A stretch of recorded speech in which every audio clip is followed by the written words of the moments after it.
नमस्कार दोस्तों, मैं कुश कुमार सरल एग्जाम के यूट्यूब चैनल पे आपका स्वागत करता हूं। दोस्तों लेकर आए हैं बिहार बीपीएससी शिक्षक भर्ती और बिहार एसएससी से संबंधित महत्वपूर्ण टॉपिक 1857 का विद्रोह है, जो अधिकतर एग्जाम में पूछे जाते हैं विद्रोह के बारे में।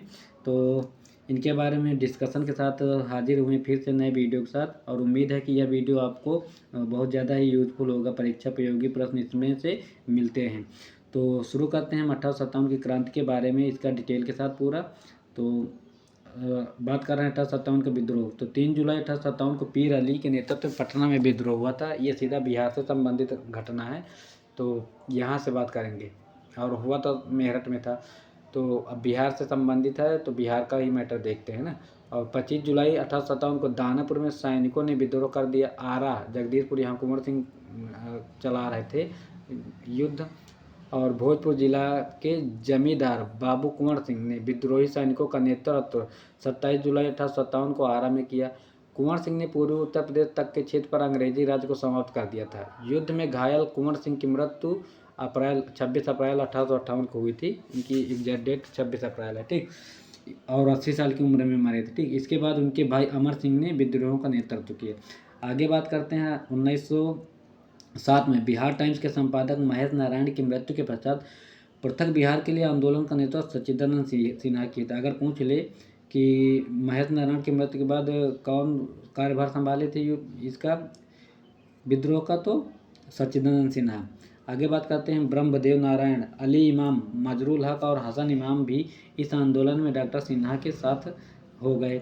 चंपारण सत्याग्रह की बात करें तो नील की खेती करवाने वाले अंग्रेज और स्थानीय किसानों के मध्य एक समझौता होता था, जिसमें किसानों को अपनी भूमि का 3/20 तिनकटिया कानून भी कहते हैं भाग पर नील की खेती करनी होती थी। इसे तिनकटिया पद्धति कहते थे, ठीक। आगे बात करते हैं कृत्रिम रंगों के विकास के बाद नील का व्यापार लाभदायी नहीं रहा। इस कारण अंग्रेज किसानों की भूमि छोड़ने लगे और बदले में मुआवजे की मांग कर रहे थे, जिसे देने में किसान असमर्थ थे। मुरली भरावा गांव के निवासी राजकुमार शुक्ल किसानों की समस्या लेकर कांग्रेस के लखनऊ अधिवेशन 1916 में गांधी जी से मिले। इसके बाद वो कलकत्ता में भी गांधी जी से मिले और यही बुला के गांधी जी को ले गए थे बिहार चंपारण में। तो आगे बात करते हैं 10 अप्रैल 1917 को गांधी जी पटना पहुंचे। वहां से वे चंपारण पहुंचे। यहाँ मजिस्ट्रेट ने उन्हें वापस जाने को कहा, जिसे गांधी जी ने मानने से इनकार कर दिया। आगे बात करें, गांधी जी ने लगभग 8000 किसानों से वार्ता की। पटना में गांधी जी महरूल हक से मिले। इसके बाद बागान मालिक संघ के सचिव जेम्स विल्सन से भी मिले। और आगे बात करते हैं 15 अप्रैल 1917 को गांधी जी मोतिहारी पहुंचे। 22 अप्रैल को गांधी जी बेतिया पहुंचे। यही मेरा एग्जाम सेंटर गया था, ये पश्चिमी चंपारण में पड़ता है, ठीक, बेतिया। यहाँ से वे हजारीमल धर्मशाला में रुके, ठीक। गांधी जी के साथ राजकुमार शुक्ल, ब्रजकिशोर प्रसाद, रामनवमी प्रसाद, राजेंद्र प्रसाद, जेबी कृपलानी, प्रभुदास आदि थे। चंपारण जांच समिति में श्रीमती कस्तूरबा, डॉक्टर देवब्रज किशोर प्रसाद, धरणीधर प्रसाद, अनुग्रह नारायण सिंह, रामनवमी प्रसाद, डॉक्टर राजेंद्र प्रसाद, महाराजा कृत्यानंद सिंह, महात्मा गांधी तथा एफजी इस्लाई अध्यक्ष जो थे आदि शामिल थे। आगे बात करते हैं वर्ष 1918 में चंपारण एग्रेरियन एक्ट ने तिनकटिया कानून को समाप्त कर दिया। अगर पूछ ले कि तिनकटिया कानून कब समाप्त हुआ, तो 1918 में। और मई 1918 को गांधी जी ने मोतिहारी आश्रम का शिलान्यास किया। मोतिहारी आश्रम का शिलान्यास किसने किया, तो गांधी जी ने किया थे। खिलाफत आंदोलन वर्ष 1919-20 में हसन इमाम के नेतृत्व में पटना में चलाया गया था, ठीक। असहयोग आंदोलन की बात करें तो डॉक्टर राजेंद्र प्रसाद, ब्रजकिशोर प्रसाद, महरूल हक, हसन इमाम, मोहम्मद शफी आदि प्रमुख नेताओं ने बिहार में असहयोग आंदोलन का नेतृत्व किया था। ये थे आंदोलनकारी असहयोग के बिहार में।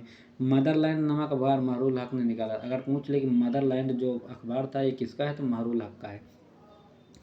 1 अगस्त 1920 से 12 फरवरी 1922 तक असहयोग आंदोलन चला। वर्ष 1922 में कांग्रेस का गया में अधिवेशन हुआ, जिसके अध्यक्ष चित्तरंजन दास देशबंधु के नाम से जो जाने जाते हैं वही थे। पूछ लिया जाए कि गया में कौन सा अधिवेशन हुआ और उसकी अध्यक्षता किसने की, तो चित्तरंजन दास ने किया 1922 में, ठीक। आगे बात करते हैं किसान सभा। तो वर्ष 1929 में स्वामी सहजानंद ने बिहार प्रांतीय किसान सभा की स्थापना की। अगर पूछ ले कि किसान सभा की स्थापना कब हुई और किसने की, तो 1929 में स्वामी सहजानंद ने किया। सोनपुर के मेले में की थी। ठीक, एशिया का सबसे बड़ा पशु मेला सोनपुर बिहार में लगता है, यही है। स्वामी सहजानंद अध्यक्ष तथा श्री कृष्ण सिंह सचिव थे। ये श्री कृष्ण बिहार के पहले मुख्यमंत्री बने थे। आगे बात करते हैं वर्ष 1936 में लखनऊ में अखिल भारतीय किसान सभा का गठन हुआ। बढ़िया ताल या बर्खास्त आंदोलन, लगान अदा न करने पर किसानों की भूमि जमींदार के पास चली जाती थी, जिसे बर्खास्त कहते थे। ठीक, समझ में आया बर्खास्त क्या है। यह आंदोलन कार्यानंद शर्मा के नेतृत्व में मुंगेर वर्ष 1937-39 में चलाया गया। नासिक जेल में वर्ष 1933 में आचार्य नरेंद्र देव, जयप्रकाश नारायण आदि ने अखिल भारतीय समाजवादी संगठन बनाने की योजना बनाई थी। और आगे बात करते हैं वर्ष 1931 में पटना में बिहार सोशलिस्ट पार्टी की स्थापना कब हुई? तो 1931 में। वर्ष 1934 में कांग्रेस सोशलिस्ट पार्टी की स्थापना हुई। आगे बात करते हैं सविनय अवज्ञा आंदोलन की। तो वर्ष 1929 में कांग्रेस के लाहौर अधिवेशन में पूर्ण स्वतंत्रता का प्रस्ताव किया गया था, नेहरू जी रखे थे। ठीक, और 26 जनवरी 1930 को स्वाधीनता दिवस मनाया जाता है गया। इसी दिन से 26 जनवरी को झंडा उठाया जाता है। ठीक, और राजेंद्र प्रसाद ने महात्मा गांधी की सहमति से चौकीदारी का कर की न अदायगी का आंदोलन चलाया। विपिन बिहारी वर्मा के नेतृत्व में सारण और चंपारण में नमक सत्याग्रह आंदोलन चला गया। अगर पूछ ले कि सारण में और चंपारण में नमक सत्याग्रह आंदोलन किसने चला, तो विपिन बिहारी वर्मा के नेतृत्व में चला था। ठीक, आगे बात करते हैं राजेंद्र प्रसाद और जेबी कृपलानी ने मोतिहारी में नमक कानून भंग किया, ये भी इम्पॉर्टेंट थी। और मुंगेर के बरही में सरकारी तंत्र निष्प्रभावी हो गया था। भारत छोड़ो आंदोलन 9 अगस्त 1922 को भारत छोड़ो आंदोलन शुरू हुआ था। और इसके बारे में बता दें तो आगे ऑपरेशन जीरो आवर चलाकर सरकार ने सभी बड़े नेताओं को गिरफ्तार किया था।